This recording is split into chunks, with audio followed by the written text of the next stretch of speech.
ये गर्मी की आखिरी शाम थी। रानो चिड़िया अपने छोटे से आशियाने को मजबूत बनाने में जुटी थी। उसने दूर से सुना था कि इस साल सर्दी बहुत जालिम होगी। 2 दिन की और मेहनत, फिर मेरा घर तूफान भी नहीं हिला पाएगा। और ये दाना, ये तो मेरी जान है। तालू कौवा और गोरी कौवी पास के पेड़ पर आलस से बैठे हैं। गोरी देखो, वो बेचारी रानो, लगता है उसे यकीन है कि कल ही बर्फ गिरने लगेगी। अरे हाँ, इतना काम, तकलीफ ही तो दे रही है खुद को। अब आराम का वक्त है कालू जी।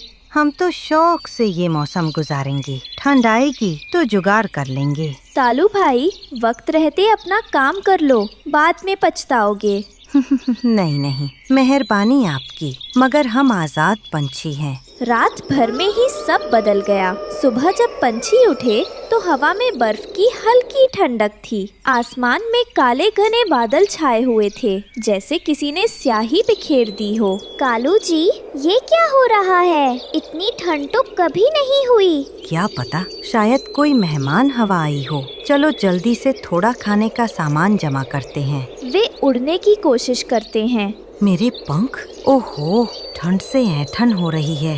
देखो कालू जी, वो टीटू तोता, वो तो पहले ही अपने घर में घुस गया।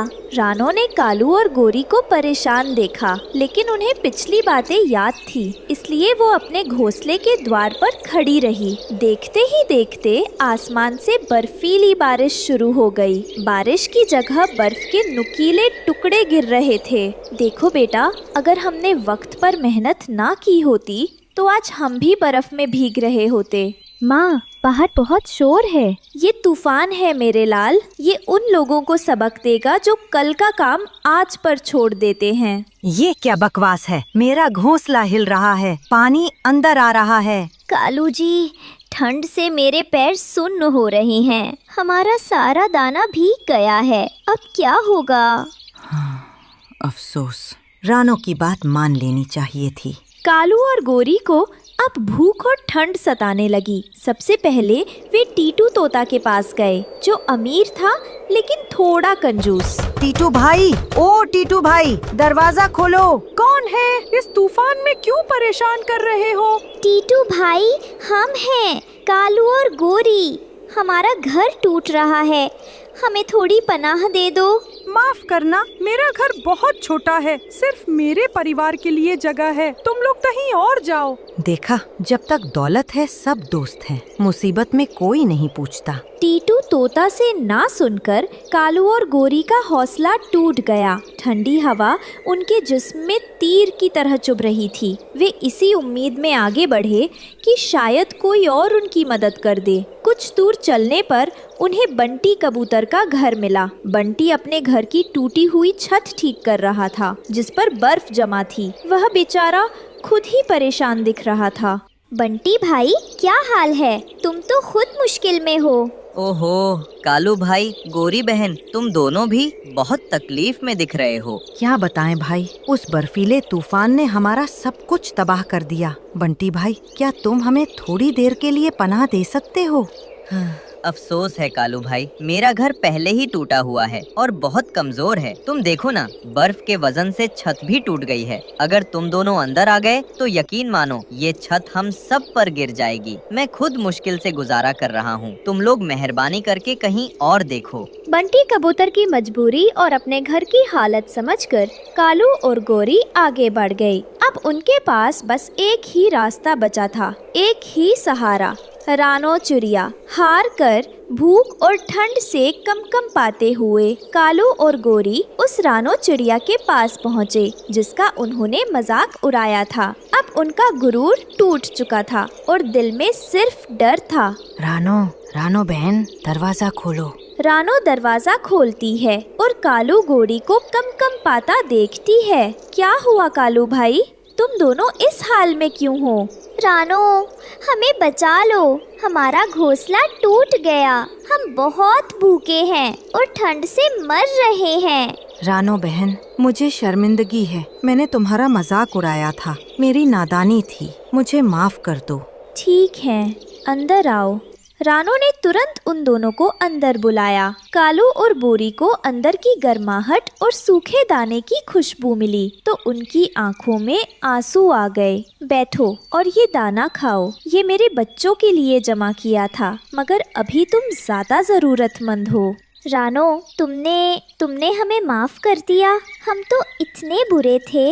इस तूफान में कोई अच्छा या बुरा नहीं होता, सिर्फ जरूरतमंद होता है। मैंने तुम्हें इसलिए पनाह दी क्योंकि मैंने तुम्हारे दिल में सच्ची पछतावा देखा। तुमने हमें बचाया रानो, तुम्हारा एहसान हम कभी नहीं भूलेंगे। रात होते ही तूफान अपने चरम पर पहुंच गया। बिजली कड़क रही थी और बर्फीली हवा जोर से चल रही थी। रानो, तुम्हारा घोंसला इतना मजबूत कैसे है? ईमानदारी से की गई मेहनत कभी बेकार नहीं जाती कालू भाई। तभी बाहर एक भयानक आवाज आती है। वह क्या था? एक विशाल शाखा कालू के पुराने घोंसले के पेड़ पर आकर गिरी। अगर वे वहाँ होते तो उनका बचना मुश्किल था। हे भगवान, ये तो मेरे पुराने घर का पेड़ था। रानो, तुमने सिर्फ हमें ठंड से ही नहीं बल्कि मौत से भी बचाया है। धीरे धीरे तूफान थम गया। अगली सुबह हर जगह बर्फ की एक सफेद चादर बिछी हुई थी। सूर्य की किरणें बर्फ पर चमक रही थीं।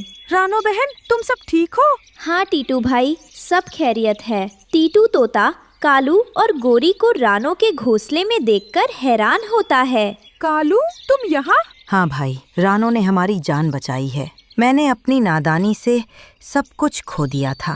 रानो, तुम्हारा दिल बहुत साफ है। कुछ देर बाद कालू और गोरी रानो से इजाजत लेकर अपना नया घर बनाने के लिए निकल पड़े। रानो बहन, आज तुमने हमें सिर्फ दाना नहीं दिया बल्कि एक सबक दिया है। अब से हम भी तुम्हारी तरह मेहनत करेंगे। मुझे तुम पर यकीन है कालू भाई। अब देर मत करना, थोड़ी बर्फ और पिघलने दो, फिर मिलकर काम शुरू करना। हाँ जरूर। ठंड का मौसम धीरे धीरे गुजरने लगा। कालू और गोरी ने अपना आलस छोड़ दिया था। वे रानो की सलाह पर एक नया और मजबूत घोंसला बनाने में जुट गए। गोरी, अब मजा आ रहा है। मेहनत में भी एक अलग सुख है। हाँ कालू जी, और भूख भी खूब लगती है। रानो दूर से उन्हें देखकर मुस्कुराती है।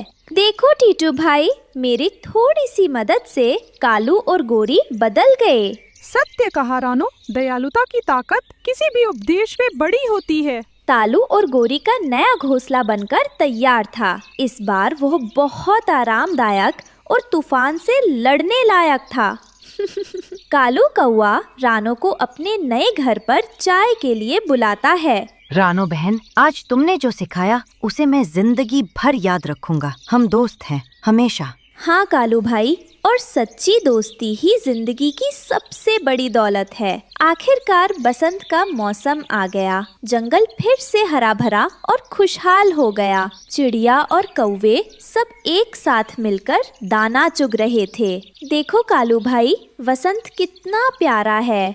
हाँ, और मुझे अब किसी भी मौसम का डर नहीं है। रानो चिड़िया की मेहनत और दयालुता ने कालू कौवे की आलस्य भरी जिंदगी को बदल दिया। उस बर्फीले तूफान ने सबको सिखाया कि मेहनत ही सुख की असली कुंजी है और दया का व्यवहार सबसे बड़ा इंसानियत का फर्ज है। रात का समय था। आसमान पर काले बादल छाए थे। समुद्र की लहरें गरज रही थी। जंगल के किनारे पर एक छोटा सा पेड़ था जहाँ रानो चिड़िया अपने 2 बच्चों गुड़िया और मोनू के साथ रहती थी। बारिश से उनका घोंसला भीग चुका था। डरो मत मेरे लालो, सब ठीक हो जाएगा, बस तूफान निकल जाए। माँ, बाहर कोई रो रहा है, सुनो तो। रानो ने ध्यान से सुना। सचमुच लहरों के बीच से किसी के रोने की आवाज आ रही थी। वो कांपती हुई बाहर निकली और देखा एक जल परी पत्थर पर बैठी रो रही थी। कौन हो तुम? इतनी रात में इस तूफान में यहाँ क्यों रो रही हो? मैं सागर की बेटी हूँ। दोस्तों, ये रहे हमारी आज की वीडियो के प्यारे सब्सक्राइबर्स और फॉलोअर्स के नाम। रिया, आदिल, अनमोल, अक्षु, अहम मौर्य, जो नहीं चुने गए, चिंता मत करो, अगली बार तुम भी बन सकते हो जंगल के सुपरस्टार। दोस्तों, अगर आप भी चाहते हैं मैं आपका नाम अपनी कहानी में लूं, तो देर किस बात की, जल्दी से कमेंट करके अपना नाम हमें भेजें। मेरा नाम नीरा है। मेरे आंसू मोती बन जाते हैं और इंसानों ने मुझे पकड़ लिया था ताकि मेरे आंसू बेच सके। किसी तरह मैं भागी हूँ, लेकिन अब मेरा जादुई सीप खो गया है। उसके बिना मैं अपने समुंदर वापस नहीं जा सकती। मत रो बहन, मैं तुम्हारी मदद करूंगी। इस जंगल में जो भी बुरा करेगा वो रानो की नजर से बच नहीं पाएगा। रानो ने जलपरी को अपने घर के पास छिपा दिया, लेकिन किसी ने उन्हें देख लिया, वही लालची कालू कौआ। ओह, जलपरी के आंसू मोती बनते हैं। अब रानो अमीर बने ना बने, मैं जरूर बन जाऊंगा राजा। दोपहर का वक्त था।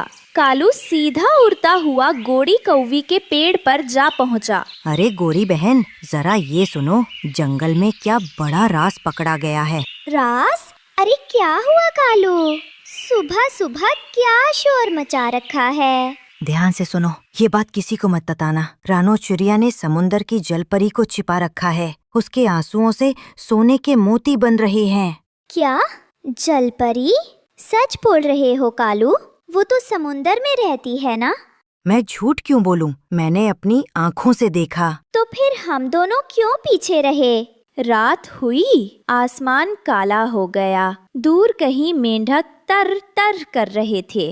रात में दोनों कौवे रानो के घोंसले की तरफ बढ़ने लगे। जलपरी डर गई। रानो, मुझे डर लग रहा है, कहीं वो लोग यहाँ आना जाएं। मेरे आंसू का लालच किसी का भला नहीं करेगा। नहीं नेरा, तुम नहीं जाओगी। तुम्हारा जादुई सीप वापस लाना होगा। यही एक रास्ता है तुम्हें बचाने का। बताओ, वो सीप कहाँ है? वो सीप इस जंगल की सबसे गहरी झील में गिरा था, जहाँ चांदनी नहीं पहुँचती। तो फिर आज रात मैं वही जाऊंगी, चाहे मेरी जान ही क्यों ना चली जाए। रात गहराने लगी थी। कालू और गोरी अपनी चालाक आंखों के साथ रानो के छोटे से घोंसले के पास उतर आए। अच्छा मौका है गोरी, देखो रानो अभी नहीं आई। हाँ कालू, और यही बेहतर मौका है। अगर जलपरी यहाँ छिपी हुई होती तो रानो की गैर हाजिरी में हम उसे छीनकर जल्दी भाग सकते थे। वे दोनों चुपके से घोंसले के अंदर गए। दोनों ने ध्यान से घर के अंदर देखा। वहाँ पर जलपरी के होने का कोई साक्ष्य नहीं था, न कोई मोती। कुछ भी नहीं मिला। मैंने सोचा था कि जलपरी यहाँ होगी। गोरी, चलो बाहर देखते हैं। दोनों बाहर निकले, जैसे कोई शिकारी अपने शिकार की तलाश में निकला है। वहीं दूसरी तरफ रानो अकेली झील के ऊपर उड़ रही थी और जादुई सीप को तलाश करने की कोशिश कर रही थी। अचानक एक विशाल मछली बाहर आई। कौन है? यहाँ कोई नहीं आता। ये झील मेरी है। मैं रानो चिड़िया हूँ, अपनी बहन जलपरी का सीप लेने आई हूँ। वो तुम्हारे पानी में खो गया है। इस सीप की रक्षा का आदेश सागर के राजा ने दिया है। तो राजा को कह दो, रानो झूठ नहीं बोलती। अगर एक माँ अपने बच्चों की सुरक्षा के लिए उड़ सकती है, तो वो किसी के लिए भी जान दे सकती है। मछली ने रानो की आंखों में सच्चाई देखी और धीरे से सीप पानी से बाहर फेंक दिया। रानो वो सीप लेकर वापस लौट रही थी। रास्ते में उसने एक सुरक्षित डाल देखी और कुछ देर आराम करने का सोचा। कुछ देर यही आराम कर लेती हो, तभी मैं तेज उड़ पाऊंगी। अरे छोटी चिड़िया, इतनी रात में अकेली सो रही हैं, और वो चमकती चीज क्या? सांप ने मौका पाते ही चुपके से झपट्टा मारा और सीप उसके तेज मुंह में फंस गया और वो वहां से अपने बिल में घुस गया। जब रानो की आंख खुली तो वो परेशान हो गई। सीप कहाँ है? यही रखा था। जब वो इधर उधर सीप को ढूंढ रही होती हैं, तो उसकी नजर पेड़ के नीचे एक खोखल में पड़ती है, जहाँ सांप सो रहा था और सीप वही पास में रखा था। सांप के बिल में हाथ डालना जैसे खुद कुएं में कूदना जैसे होगा। सीधे टकराना खुद की मौत हो सकती है। रानो ने देखा कि पास एक ऊंचे पेड़ की शाखा पर एक चील के अंडे रखे हुए थे। माही चील के अंडे। माही चील अभी वहाँ नहीं थी। ये मौका है। अगर मैं माही चील के अंडों को सांप के बिल के पास रख दूं, तो माही चील का गुस्सा उसे निशाना बना देगा। हाँ, यही तरीका है। जल्दी करनी होगी। रानो चिड़िया ने जल्दी से माही चील के 2-3 अंडों को हल्के से अपने पंखों में उठाया और चुपके से सांप के बिल के पास रख दिया। बस अब इंतजार करना पड़ेगा। माही चील आएगी और जब देखेगी कि उसके अंडे यहाँ हैं, तो उसका गुस्सा सांप को उसकी सजा दे देगा। बहुत ही जल्द माही चील वापस आई। उसने देखा उसके अंडे वहाँ नहीं थे। ये क्या? मेरे बच्चे, मेरे अंडे! कौन मेरी संतानों के साथ ऐसा कर सकता है? माही चील ने इधर उधर नजर घुमाई तो नीचे पेड़ की खोखल के पास उसे अंडे नजर आ गए। ये नाग मेरा दुश्मन रहा है। बार बार मैंने उसे चेताया है। आज उसे नहीं छोड़ूंगी। माही चील ने झपट्टा मारा, अपने मजबूत पंजों से सांप को पकड़ा और आसमान में ऊंचाई पर ले गई। रानो ने पेड़ के पीछे छिपकर सारा दृश्य देखा और मौका देखकर सीप उठाई और वहां से उड़ गई। कुछ देर की उड़ान के बाद वो जलपरी के पास पहुंची। रानो, कहाँ थी तुम आने में? इतनी देर क्यों कर दी? अभी यहाँ 2 कौवे कुछ ढूंढ रहे थे। सब बताती हूँ, लेकिन पहले ये देखो, आपकी जादुई सीप। जलपरी ने जैसे ही उसे हाथ में लिया, एक नीली चमक पूरे आसमान में फैल गई। रानो, तुमने मेरी जिंदगी बचाई है। मेरे पास कुछ नहीं, बस मेरे आंसुओं के 2 मोती हैं। इन्हें अपने पास रखना। जब कभी तुम्हें दुख हो, ये तुम्हें संभाल लेंगे। मुझे कुछ नहीं चाहिए नेरा, बस इतना कि जब भी तूफान आए, मेरे बच्चों के घोंसले को मत डुबोना। अब कभी तुम्हारे ऊपर पानी का बुरा असर नहीं होगा। कुछ दिनों बाद वही लालची कालू कौआ उस झील पर गया। उसने सोचा कि शायद उसे भी कोई मोती मिल जाए, लेकिन जैसे ही उसने पानी में झांका, झील ने उसे अंदर खींच लिया और वो फिर कभी नहीं दिखा। रानो ने सीखा, जिनके दिल में सच्चाई होती है, समुद्र भी उनका साथ देता है, और जिनके दिल में लालच होता है, वो अपने ही साये में डूब जाते हैं। ये कहानी ये सिखाती है कि सच्ची मदद बिना लालच के की जाए तो वो हमेशा किसी न किसी रूप में लौट कर आती है। लालच का अंत हमेशा अंधकार में होता है और ईमानदारी का फल हमेशा। सुंदर वन में सुबह हो चुकी थी। गर्मी की छुट्टियां शुरू हो गई थीं। माँ, सुबह हो गई। आज तो हम मिट्ठू तोते के बच्चों के साथ खेलने वाले थे। हाँ मेरी बच्ची, सुबह हो गई। उठ जाओ, मैं तुम्हारे लिए मीठे फल लाई हूँ। क्या हुआ माँ? आप परेशान लग रही हैं। क्या आप रात को ठीक से सोई नहीं? नहीं बेटा, ऐसी कोई बात नहीं है। बस दोस्तों, ये रहे हमारी आज की वीडियो के प्यारे सब्सक्राइबर्स और फॉलोअर्स के नाम। जन्नत खान, अंबिका, इफ्रा, मनीषा। जो नहीं चुने गए, चिंता मत करो, अगली बार तुम भी बन सकते हो जंगल के सुपरस्टार। दोस्तों, अगर आप भी चाहते हैं मैं आपका नाम अपनी कहानी में लूं, तो देर किस बात की, जल्दी से कमेंट करके अपना नाम हमें भेजें। नहीं बेटा, ऐसी कोई बात नहीं है। बस तुम्हारी नानी माँ की बहुत याद आ रही थी। नानी माँ? माँ, आपने वादा किया था कि इस गर्मी की छुट्टियों में हम जरूर जाएंगे।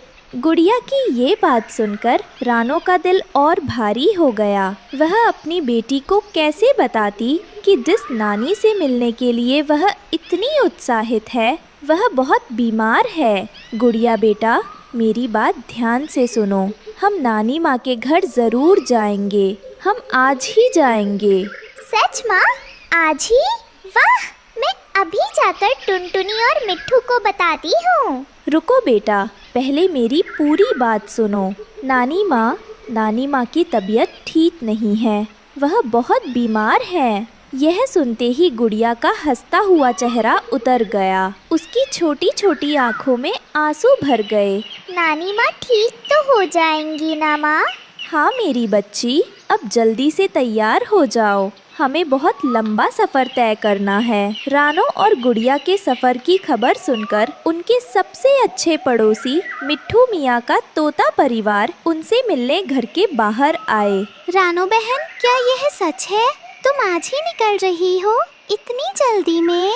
हाँ, मुझे जाना ही होगा। माँ की आखिरी इच्छा है, मैं उन्हें निराश नहीं कर सकती। लेकिन रानो बहन, आपने रास्ते के बारे में सोचा है? बीच में वो मनहूस काला पहाड़ पड़ता है, वो कालू कौवे का इलाका है। सुना है वो किसी को भी अपने इलाके से गुजरने नहीं देता। उसकी दुश्मनी तो तुम्हारे परिवार से बहुत पुरानी है। मैं जानती हूँ मिट्ठू भाई, मुझे सब याद है, लेकिन इस वक्त मैं अपने डर से ज्यादा अपनी माँ के बारे में सोच रही हूँ। कालू कौवा कौन है माँ? क्या वो बहुत बुरा है? रानो नहीं चाहती थी कि उसकी बेटी के मन में डर बैठे। उसने बात को बदल दिया। वो कुछ नहीं है बेटा, तुम इन बातों में मत पड़ो, हम बस अपनी नानी के पास जा रही हैं। बहन, इसमें थोड़े भुने हुए दाने और मीठे बेर हैं। रास्ते में गुड़िया को भूख लगेगी, अपना और गुड़िया का ध्यान रखना। हम ईश्वर से तुम्हारी सलामती की प्रार्थना करेंगे।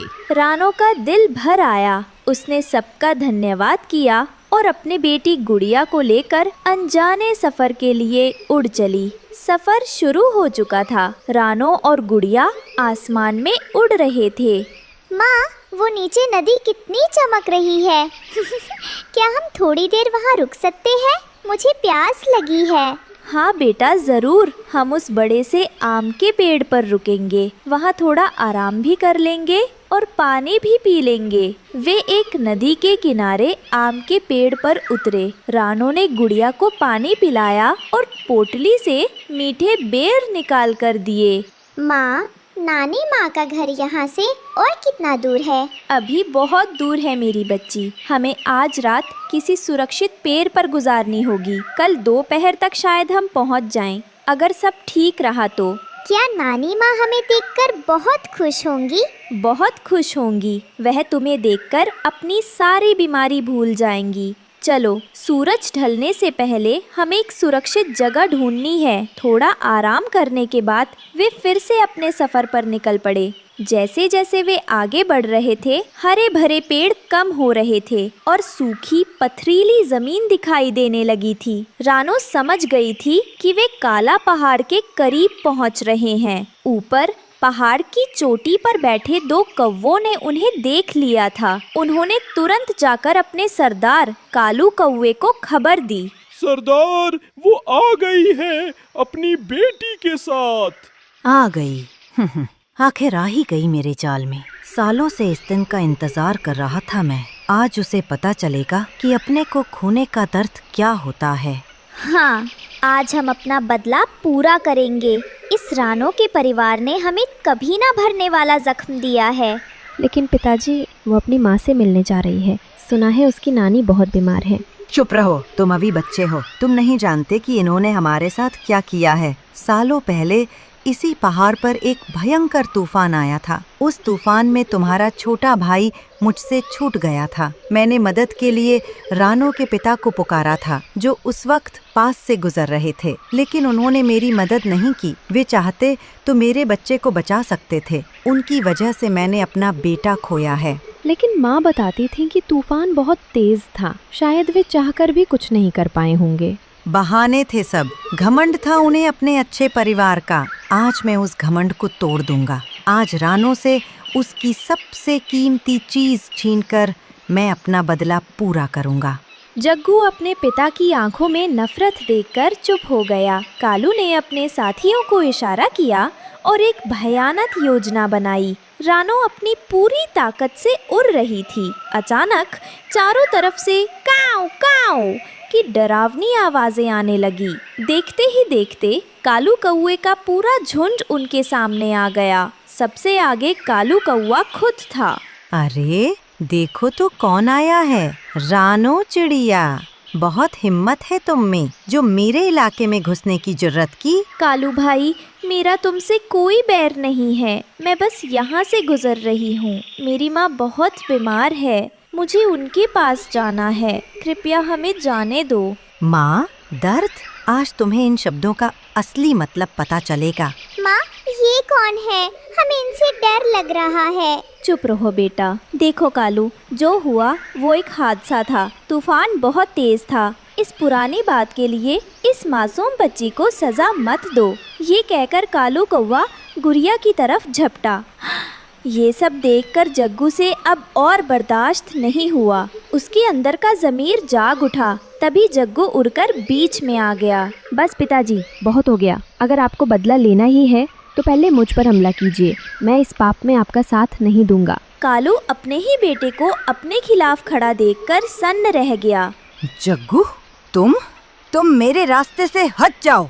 नहीं पिताजी, क्या इसी को बदला कहते हैं? अगर आज मेरा छोटा भाई जिंदा होता तो क्या वो आपको ऐसा करते देख खुश होता? नहीं, वो शर्मिंदा होता। बेटा, तुम अपने पिता से ऐसे बात नहीं कर सकते। माँ, आप भी एक माँ हैं। क्या आपको उस चिड़िया का दर्द नहीं दिख रहा? जग्गू की बातों ने कालू के दिल पर चोट की। उसके अंदर सालों से जल रही बदले की आग आज उसके बेटे के आंसुओं ने बुझा दी थी। कालू के इलाके से निकलने के बाद रानो को आखिरकार दूर एक जाना पहचाना बड़ा सा बरगद का पेड़ दिखाई दिया। वही था उसकी माँ का घर।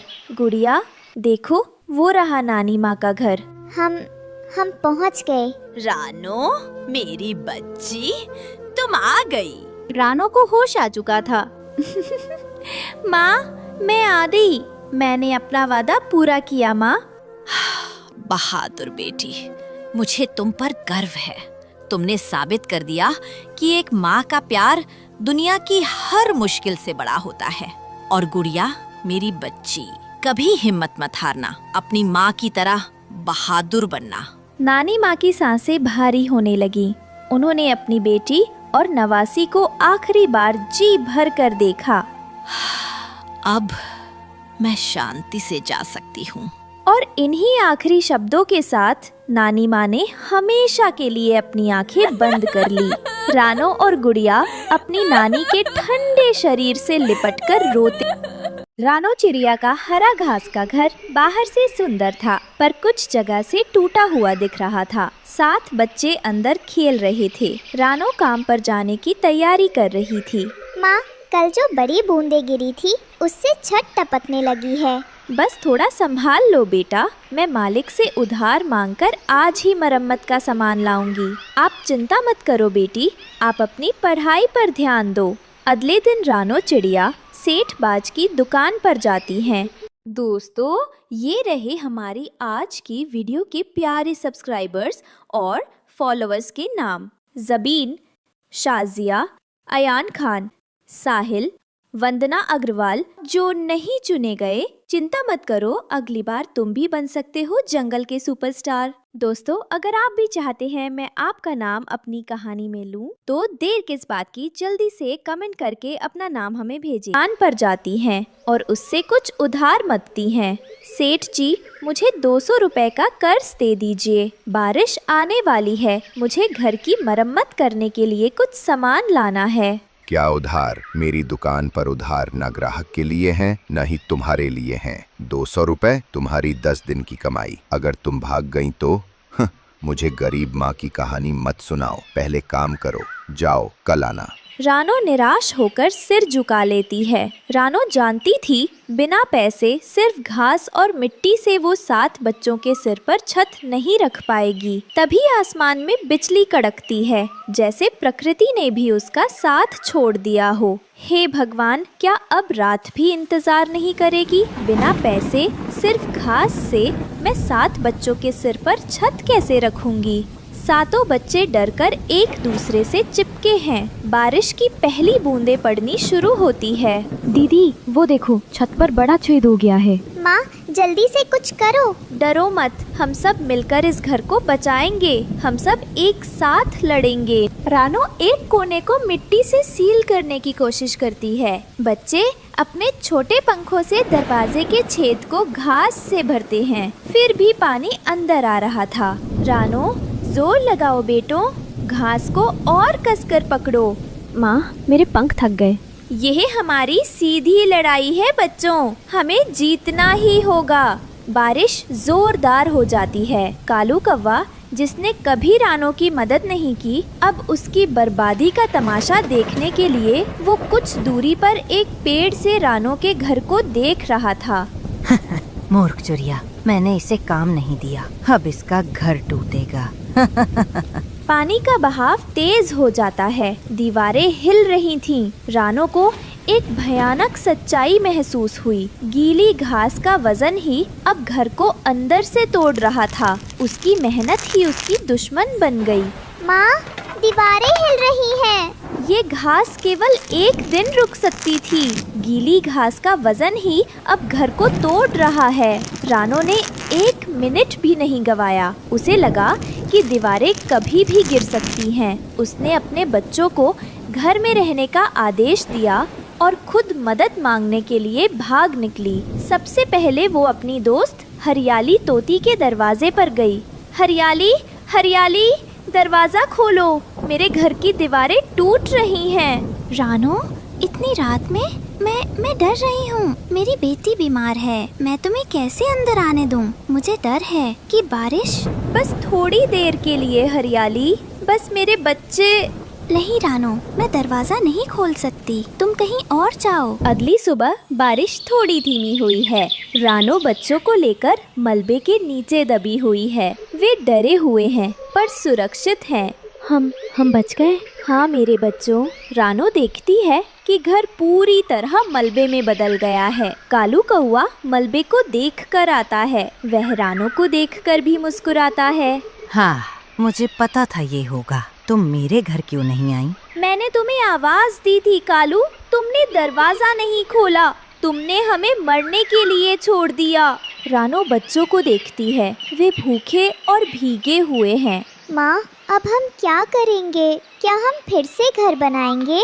तिनके से घर बनाना एक चीज़ थी बेटा, विश्वास से घर बनाना दूसरी, और वह विश्वास आज टूट गया। अगली सुबह रानो बच्चों को लेकर खड़ी होती है। वह टूटे हुए घर पर एक अंतिम नज़र डालती है। नहीं बेटा, अब हम कहीं और जाएंगे, कहीं दूर, जहाँ उम्मीदें शायद घास जितनी कमज़ोर ना हों। चलो मेरे बच्चों।